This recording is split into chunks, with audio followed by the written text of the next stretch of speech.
Hi, everyone. It's Joe Veneri, the host of Fit Insider, the show where I talk with the entrepreneurs, executives, and investors who are redefining the business of fitness and wellness.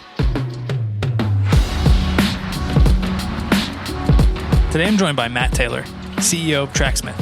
In this episode, we talk about what it takes to build a brand from the ground up, using storytelling to cultivate community, and Matt's ambition to make Tracksmith a multi-generational company. Hey, Matt, welcome to Fit Insider. Thanks for joining us. Thanks for having me. Looking forward to talking today. And to kick things off, why don't you just tell folks about what you're building at Tracksmith?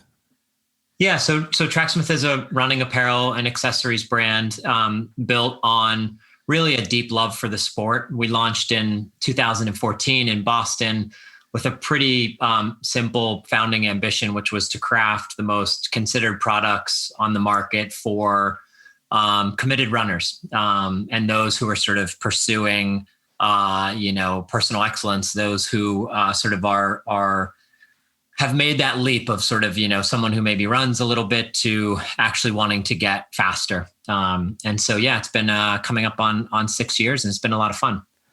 Yeah, it's great. I've been a big fan from afar, although I'm not as serious of a runner. I had a stint where I was into triathlons and endurance races, and that's how I initially came across Tracksmith. But can you tell us just how big is the company today? You mentioned started in 2014. So how many employees do you have? What does the scale look like? Yeah. It'll be 6 years here coming up, and we're at 23 full-time employees, and then a handful of part-time staff that work in our retail store. We have one location, so but full-time about 23 employees. Yeah, and yourself, obviously, in doing some research here for this conversation, saw that you were a runner. One thing we have in common, you're from Pittsburgh. I'm recording this from Pittsburgh. So definitely those roots there, but you went on to run cross country at Yale and then be involved in the running and community and apparel business. What initially, when you thought about starting Tracksmith, obviously you had a passion for running, but what were you initially, the problem you were trying to solve, the opportunity that you were taking advantage of? Yeah, I can talk about both of those, actually. I mean, the problem for me personally at the time was, as someone who was, passionate about the sport, had been involved in the sport for a very long time, both as a participant and a consumer and working in the industry. There just wasn't a lot that I connected with. And in other areas of my life, there were brands or, media properties or whatever that, you sort of, they were important to you. And in running, I really struggled to find that, and running went through a period of time where, in the late 80s, maybe early 90s, running was still somewhat part of the mainstream sports landscape. You could find something in Sports Illustrated. You could maybe you could watch, the major marathons on TV. It wasn't just sort of the Olympics, every 4 years track definitely gets its moment. But back then you could sort of follow the sport more easily as a fan. And then in the 90s and early 2000s, it went dark, and it was really hard. And so that was frustrating. So that was sort of the problem for me personally, and what really motivated me to start thinking about what that would look like if I were to do something. And so that's kind of, I guess, goes to the opportunity, which was when I started really thinking about, Tracksmith. It obviously wasn't Tracksmith in the beginning. Wasn't even apparel in the beginning. I really was looking at the entire running industry. So apparel and footwear and accessories, but also I was looking at the media landscape and the technology landscape and events and, all the different sort of components of running. And really the opportunity that I saw that just I kept coming back to was men's apparel. At the time, 8 years ago or 9 years ago, because that's really when I started sort of thinking about this more seriously and putting the pieces together. Everything really looked the same. It was the same colors, same fabrics. If you took the logos off the garments, you really wouldn't know whose product belonged to who. And so, that to me was the entry point. That was sort of the place where I thought you could come in, establish a brand in a relatively short period of time that was very distinct from everything else that was on the market. The vision for Tracksmith is much broader than that, but it was sort of opportunistic to say, okay, we're going to be a lifestyle running brand. We want to launch in sort of a focused way that we have the resources and the ability to control.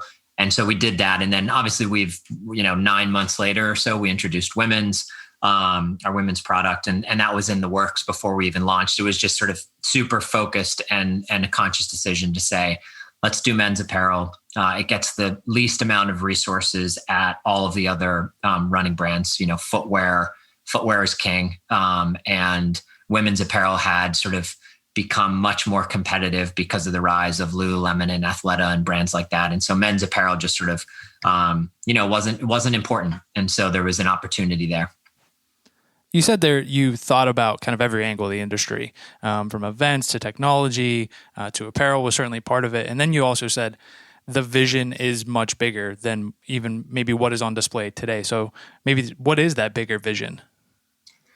Well, I mean, ultimately, and a lot will have to go right and well, and luck and timing, all are key factors. But I mean, if I could wave a magic wand, Tracksmith at least aspires to be a lifestyle running brand. And what I mean by that is anything that a committed runner would want or need in their lifestyle. We think that we could do that very well. So rather than growing the brand to a point where then we decide to maybe branch into other sports, which is, a normal path, or, maybe make some other decisions that take us away from the core of what we want to be. I think there's an opportunity to go very deep within the sport of running. So I think there's other opportunities to find growth much later down. This isn't something that's going to happen in the next few years, but much later down the road, I think there is an opportunity to continue, building out around that lifestyle of a dedicated runner. I think the thing that you're working on, building this brand and looking at it and saying, like, I'm a consumer of this. I'm passionate about it. I know in an authentic way this consumer. A lot of people kind of have that feeling that, I'm going to build the thing for them. So there's maybe a t-shirt line or apparel, or they're launching products, or maybe starting some type of media. And a lot of times it misses the mark, right? Not everyone has gone on to be the level that you are at Tracksmith or other brands that we think of as kind of iconic or synonymous with those different lifestyles. Just how do you make that leap from, hey, I want to make the thing for myself, for my friends, maybe my community, to this thing starting to take shape? Yeah, I mean, so, I'm in that first category you mentioned of having built something that I thought was going to be big and wasn't. So I've been through that process before, and I don't know. I mean, we obviously have in these 5.5 years, we've had some moderate success, and I feel really proud of what we've been able to build, but we're a long way away from, really being a successful running brand, but certainly have achieved a lot more than I've achieved in previous attempts at starting companies or doing projects that I thought could sort of take on a bigger life. So I don't know if a little bit of it is, practice, because I have done it and failed, and I've learned from that. Certainly a lot of it is timing. I think that, so many pieces have to fall into place to sort of kickstart a brand and get it up and launched and running. And there's so many, hurdles that happen along the way.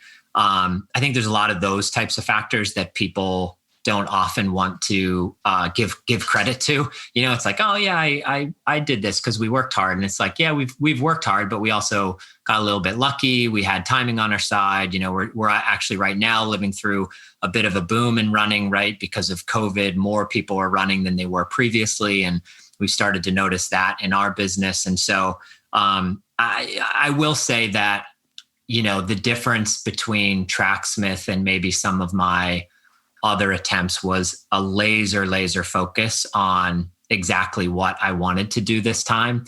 And then finding people who were a lot better than me to do parts of the early stages that I couldn't do. Right. So my co-founder was a great creative, and a designer. We've brought on some amazing product people and marketing people, and our photographer that we've worked with since day one is an absolutely incredible photographer. So I've had resources and predominantly people. When I say resources, I've just had resources this time that I didn't have previously. So all of those things have sort of, gone into it. And, but I'm also, having failed, I also know what that's like. Yeah. I think if I could just put a word to it, there's a lot of humility that comes with how you're talking about it that you don't often hear. I don't want to make a blatant statement, but that I haven't heard a lot when founders talk about the business that they've built, even moderate success as you kind of frame it. Just the humility and the kind of the laser focus you've had on building the things that make Tracksmith what it is. And when I think about those things, the aesthetic of the brand is one, maybe the quality of the products, and the community that you've built and been able to cultivate. How do you go about internally thinking about those, communicating with the team to say, even to the extent that you are laser focused, like these are the things that matter and these are the things we're going to focus on? Yeah. I mean, and that's, I think, the challenge of, growing startups in those first few years is that, you start as a founder, you have a very clear idea of what you want to do. As you add people to that equation, they bring with it their own ideas and perceptions and interpretations. And so a lot of it has been really preaching the idea of consistency, right? There's zero shortage of ideas at a startup, right? There are literally, in any given month, at Tracksmith, there are probably, 24 legitimately good ideas that we could pursue. And the reality is we probably have to pick one of those things, or maybe not even one a month, right? It may be one a quarter, or even one every 6 months, or one a year. And so much of it is really, I think, guiding a brand in the early days is so much more about saying no to things than it is about saying yes. And so that has been what has kept everyone just, super grounded. That consistency. We have set a very high standard internally in terms of our execution, what we, are willing to put out into the world. And I think if you look at sort of the body of work of Tracksmith over those 5.5 years, what I hear most from people who sort of understand, branding, design, creativity, et cetera, is that consistency of a high standard is something that people recognize. And it's one of those things where, you can have folks or agencies or whatever that can have absolute brilliance. They'll blow it out of the water. But then also go through periods of like not hitting it out of the park. And I think where we've succeeded there is just being consistently good. So like, great, maybe we get lucky and we do something that really hits, but we also don't have a lot of misses. And so that consistency of what we're trying to do, who we're targeting, and how we execute is something that I think's helped, keep that over time. Sure. And another thing that I wanted to touch on, I also think is interesting, you do a really good job of, at least again from the outside. The company, has raised venture funding, some $6 million to date. And I guess technically, in some sense, you're a startup, right? So there's this measured approach that you have, which is being super intentional, laser focused, and looking way down into the future in terms of what you want the brand to be. And there's also some level of expectation that comes with raising capital. You move fast, you have to launch product, you have to return for those investors. How do you balance those two things? Delicately. It's not easy. And we have been fortunate that the folks who have invested in Tracksmith share two things. One is a slightly longer term view than your traditional venture investor. And two is an understanding of the category that we're in, which has been around for a very long time. It's huge. It has a lot of established players that have been around for decades. And so there's not the opportunity in some of the other maybe categories, this idea of like totally disrupting a category. I mean, running is something that has a history of how brands grow and succeed and build authenticity and credibility. And so we have sort of buy-in around those two things, a slightly longer term horizon, and then also an understanding that we are setting out to build a super, super wide and broad foundation, on top of which the time will come when we can scale that and grow that more quickly. And so internally, we have been, I don't want to say conservative with our fundraising, but we have so far resisted the temptation to go raise, these monster rounds and one after another. And, that sets you on a path that is hard to pull back from. And we've sort of hit that sweet spot so far of being able to tap into capital that we need to make the investments where we want, but not getting ahead of our skis that we sort of, it just feels like you lose a little bit of control, and, things can certainly spiral out of control at that point. Yeah, we've kind of more recently seen how that's played out with a couple other brands, and especially in the apparel space, to know that, you have to stay focused, have those tough conversations sometimes with investors, and kind of know where you're going, back to your point about being focused. Yeah. Another thing that kind of stands out is the content and storytelling piece that kind of sits atop the community that you've created. How have you been able to, I guess, emphasize content and storytelling to the extent that you have, and made it successful? And what are those conversations like as far as conveying that to the team as well? So we started the brand we always, from literally day one, we always talk, this isn't a product innovation. This isn't a business model innovation. This wasn't a attempt like some of the other, higher profile, we were living through that direct to consumer, digitally native boom. And it was, we're going to cut out the middleman, there are all these sort of things. And people were like, we're going to be the Warby of X, or we're going to be the, Bonobos of Y. For us, we always talked about, it's a cultural innovation, right? And running had, like I said, sort of a little bit lost its way. And the brands, as they grew, went to sort of the ends of the spectrum. It was win at all costs. Let's get Olympic medalists, the professional side of the sport. And then in the other end, it was sort of a big push towards health and wellness, which has now morphed a little bit into athleisure, right? That idea of being fit and active. And all of both ends of the spectrum are amazing. And they're great. There's nothing wrong with them. But in the middle of that is a whole group of people who are not professional, but they also are not just running, once a week or once a month, or using it as part of training for another sport or another activity. There are people who are committed, are training hard, they are passionate, they are pushing themselves to see if they can get faster. And so everything we sort of do starts there. So a good example I can give you is sort of, in my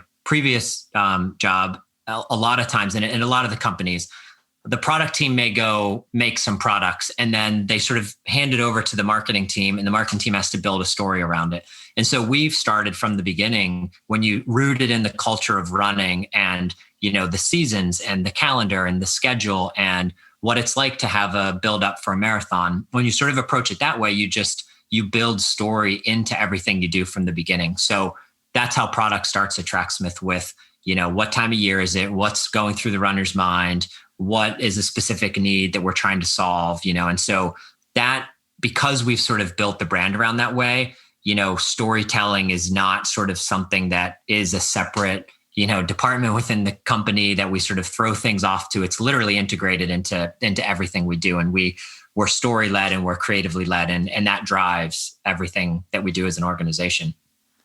It's so important, and it's something that we hear more about. At least I see more of it now, is talking about building community, cultivating this group, finding them. In some cases, they talk about platforms, unbundling Reddit. So you find this community, you build the audience first, then you deliver a product to them in this thoughtful approach to identifying that core customer.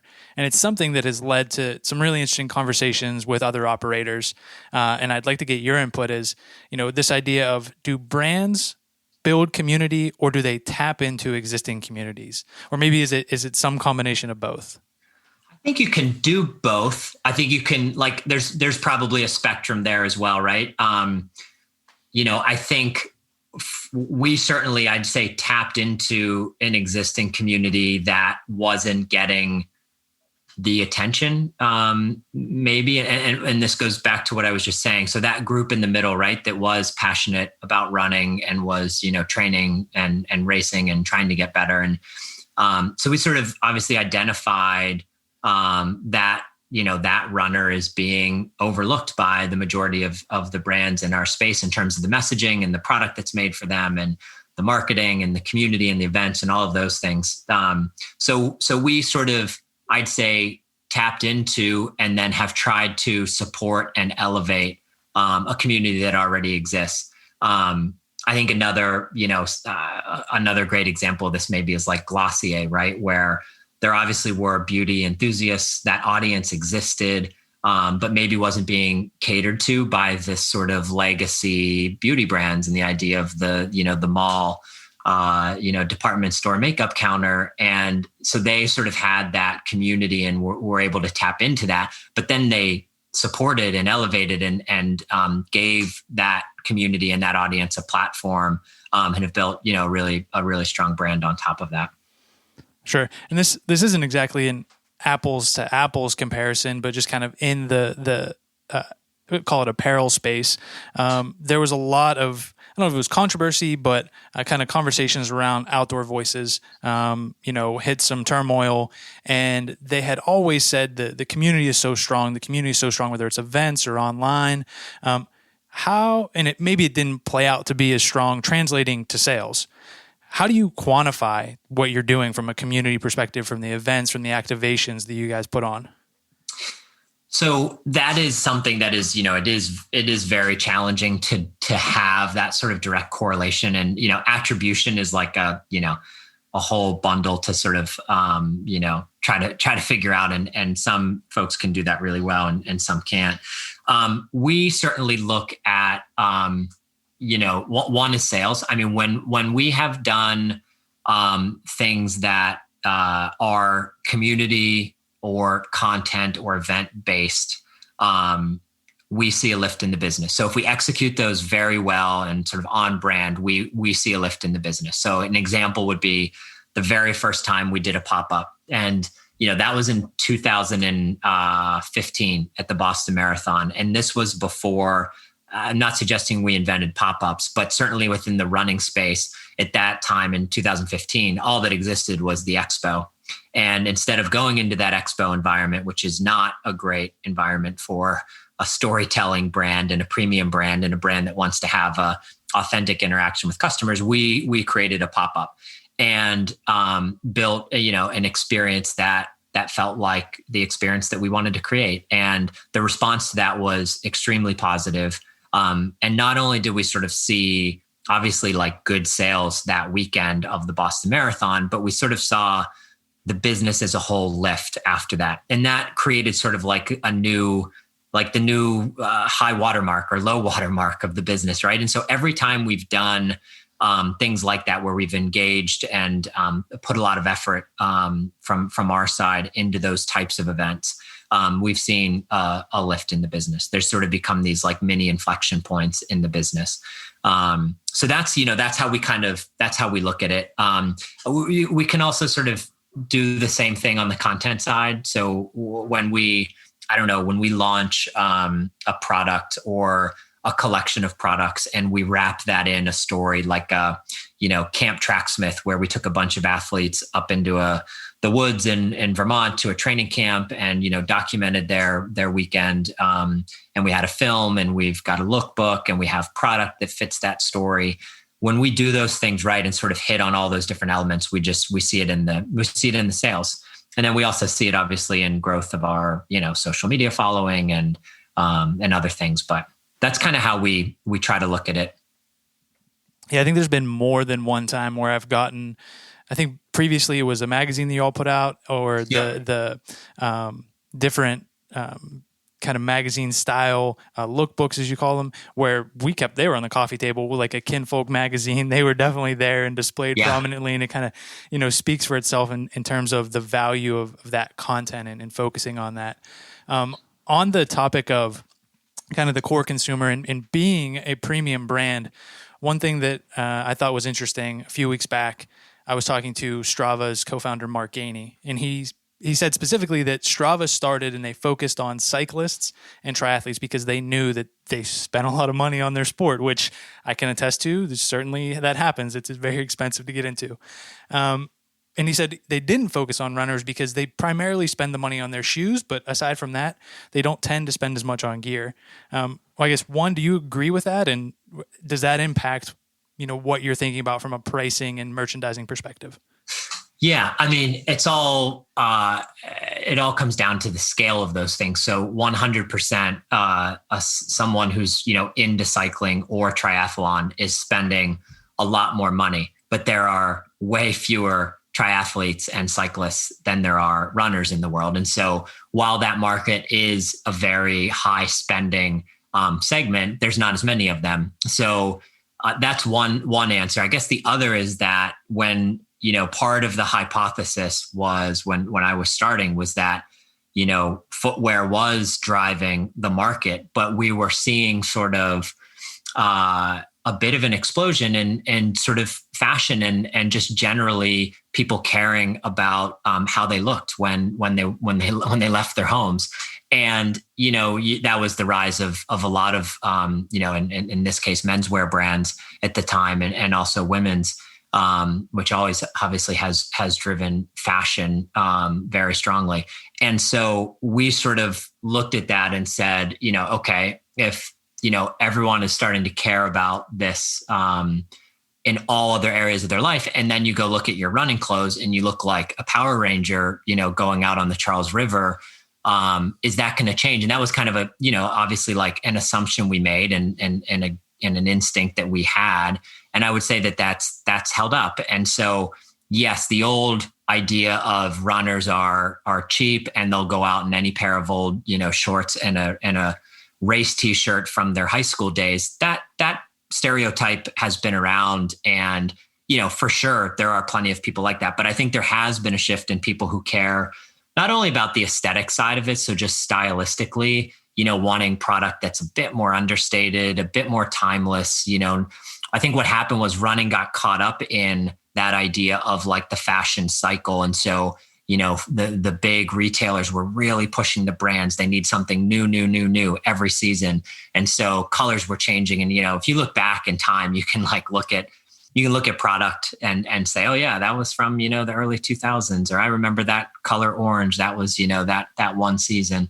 And so there was that style component that we thought, would sort of carry over into all sports and athletics. And you are starting to see that, right? Rafa and cycling was before us, and they sort of set that roadmap from an aesthetic perspective. But then there also was a push for, just quality and performance. And I think, the difference between, running 30 minutes a day to, training for a marathon and racing a marathon, the needs are different. I mean, if you're going to run, 20, 30 minutes in moderate temperature, you can wear anything. But if you're going to do a 2-hour long run, in humid conditions, you certainly need something a bit more specific, and you want it to last and you want it to work. And so all of those things combined. So yes, I agree.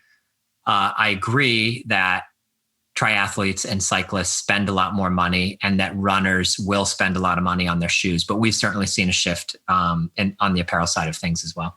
And maybe one other thing that I can speak to is that I have a couple pieces from Tracksmith that I kind of don't want to run in because I don't want to get I think to myself like, I don't want to mess this up. It's kind of that nice. And I think of it that highly. So you also have that. Yeah, no, I mean, for sure, there's a crossover lifestyle component to this as well, right? Sure. And I think that's certainly where the market opportunity looks a lot bigger for us, right? Like you're not going to wear a tech tee from, one of the other brands to go to work or to meet friends at a bar, to go to the grocery store. So, by having that, more understated, more timeless, style, there are pieces that we know people are wearing in their everyday life and not just to run. And in some cases, buying the product literally not to run. And they like the style so much that it's just a part of their everyday wardrobe. So yeah, there's certainly an element of that as well. Sure. And you kind of alluded to this before and said it's maybe a long way off. You have ambitions, big vision for the company. And in other interviews, I've heard you say you want the company to be around 100 years from now. So keeping in mind that's certainly a ways off, what does maybe the near term and a little bit longer term roadmap look like to get there? Yeah, near term is, more of the same, but, just trying to broaden the reach of the brand. Next year now, it was supposed to be this year, but next year is an Olympic year, and running does sort of take a bit of center stage in Olympic years. And so, we had a lot of big plans for this year that we've had to, push to 2021. And, maybe there won't even be an Olympics next year, and, we'll have to just skip it. But I think we see an Olympic year as an opportunity to, take the brand that we've created and put it in front of more people versus expanding the brand and trying to do more things or new product extensions or, whatever the case may be. It's just take what we've created and get it in front of more people. So that's the short term, the next few years. I mean, long term, I think that, in order to fulfill that vision that I mentioned in the beginning, I mean, certainly we would have to get into other product categories. We would, I think the global opportunity for us is quite large. That's something that from day one, we have had an international customer base because running is it's such a global sport. People are, pre-COVID, people were literally traveling, all around the world to run, these major marathons or within a country. It used to be that you would sort of, if you could get in your car and get there in 3 or 4 hours, you might run a road race in your state or region. And now people are, in the US flying all over the country to run these races. And so it's just broken down any sort of geographical barriers, and social media and things like Strava have also played a huge part in that, where people are following, runners from all over the world. And that's an amazing, unique thing about running that doesn't maybe exist in some other categories. And so, yeah, I think international is a huge opportunity for us. I think that running, although we're in this COVID situation where we're all at home and for the most part running and training in isolation, running is a very social sport, and community and face-to-face interaction is really critical. And we would like to do more of that and will do more of that. So that's probably, and I don't know if that looks like, more retail stores. Pre-COVID, I would have said, yeah, I could see us having, a handful of stores in major markets around the world. But now, I don't know, maybe that looks different, but the core idea of sort of being able to interact and bring communities together is super critical. So I think that's, on the long-term roadmap too. Yeah, that's that huge vision you talked about, and certainly the ambition to get there will be following along as you do. And wrapping up, as folks listening maybe want to follow along, learn more, where can they learn more about Tracksmith? Tracksmith.com and Tracksmith Running on Instagram. Those are the two primary places. Perfect. And if you're in Boston, we do have a retail store and community center on Newbury Street in the Back Bay, which is, we're not doing any of the community, runs and workouts and things like that at the moment, but the store is open. And hopefully we'll be able to get back to our normal programming once we get through the pandemic. Right. Hopefully we're kind of back to normal and those run groups and meetups sooner rather than later. Yep. All right, Matt. Thanks a lot for joining us. I'm excited to share this conversation. Thank you. I really appreciate it. Thanks everyone for listening to today's episode. For more from Fit Insider, visit insider.fit.co and subscribe to our weekly newsletter for insights and analysis on the business of fitness and wellness. Then go ahead and subscribe, rate, and review the podcast. See you next time.